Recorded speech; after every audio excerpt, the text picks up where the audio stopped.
जब युद्ध समाप्ति की ओर बढ़ रहा है, समझौते को लेकर जो है पॉजिटिव सेंटिमेंट सामने आ रहे हैं, कच्चे तेल की कीमत घट रही है अंतर्राष्ट्रीय बाजार में, तो राजीव अब आपको क्या दिख रहा है आज के इस बढ़ोतरी के बाद? ये तो मीठी गोली भी नहीं है, तो ये बहुत बड़ा महंगाई का झटका कहा जाए। राजीव,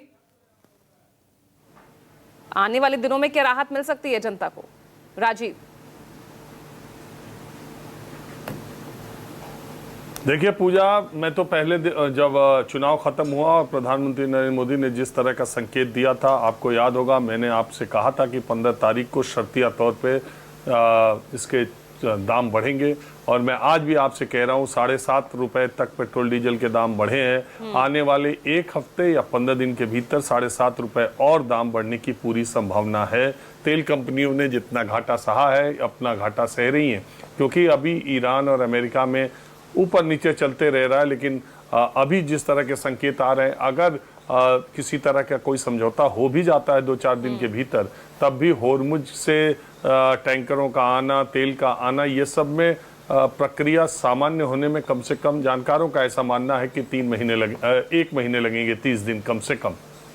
तो ये परिस्थितियां जो विश्व में अभी तक हैं, उसको सेटल डाउन होने में 25-30 दिन और लग सकते हैं।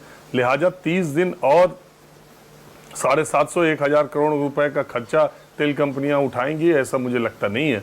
और आपको मालूम है कि अभी, लेकिन देखिए, देश के लोग प्रधानमंत्री के कहने के बाद, तमाम नेताओं के कहने के बाद, तमाम आर्थिक विशेषज्ञों के कहने के बाद, मीडिया के कहने के बाद कि ये संकट आर्थिक स्तर पर है, इसमें हम कुछ नहीं कर सकते क्योंकि हम तीसरे सबसे बड़े आयातक है तेल के, हमारे यहाँ होता नहीं, अपनी ज़रूरतों का सब हम आयात करते हैं, तो ये इसका असर हम पे पड़ेगा। ये पहले से तैयारी नहीं थी, नहीं उसको चुनाव के दौरान उस संकट को टाला गया, चुनाव खत्म होने के बाद ये फैसला लिया गया। नहीं तो अगर चुनाव नहीं होते पूजा, तो अब तक 14-15 रुपए पेट्रोल डीजल के दाम बढ़ चुके होते, और अगले एक हफ्ते 10 दिन 15 दिन में अभी 4-5-6 रुपए बढ़ के ऐसा जाएगा। अगर संकट का समाधान हुआ तब। सवाल इसका नहीं है। सवाल, मैं तो जनता में जाता हूँ, आम लोगों से बात करता हूँ, तो लोग इस मन स्थिति में, अभी विमल बात कर रहे थे तो बहुत सारे लोग इस तरह के भी थे जो कह रहे थे कि हाँ ठीक है, बढ़ रहा है, कोई बात नहीं है, तो आर्थिक संकट है और ये विश्व का है, हम मान रहे हैं, अपनी जरूरतों में कमी करें। ऐसा कहने वाले लोग समाज में 50% से ज्यादा हैं जो ये कह रहे हैं, क्योंकि माहौल एक बन चुका था कि अब इस तरह की महंगाई आएगी सब कुछ।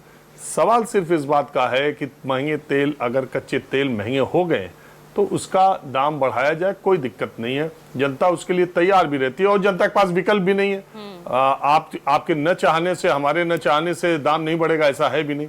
लेकिन जब कच्चे तेल की कीमतें, जैसा कि ट्रंप कह रहे हैं, हालांकि उनकी किसी बात पर विश्वास दुनिया को नहीं है, लेकिन लोग भी ऐसा मानते हैं कि एक बार ये सेटल डाउन हो जाएगा ये संकट, तो विश्व के तमाम देशों ने पीछे 2-3 महीनों में अपने तेल उत्पादन की जो क्षमता को बढ़ाया है, और आने वाले दिनों में इस बार के संकट को देख के दूसरे तेल उत्पादक देशों ने जो रणनीतियां अपनाई हैं, उससे पूरी दुनिया में कच्चे तेल की कीमतों के कम होने के आसार विशेषज्ञ मानते हैं।